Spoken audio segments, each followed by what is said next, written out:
साफ पानी लाएंगे, पानी नहीं रहेगा, ये सीवर का पानी है, बढ़िया पानी ला के देंगे गंगा माई का।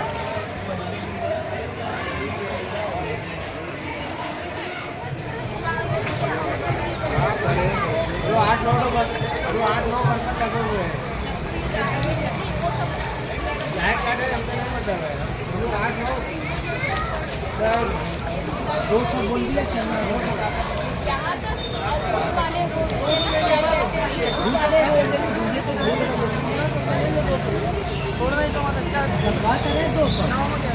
नहीं जहाँ आटी होता है वहाँ आटी का पैसा लगता है 200 रुपये।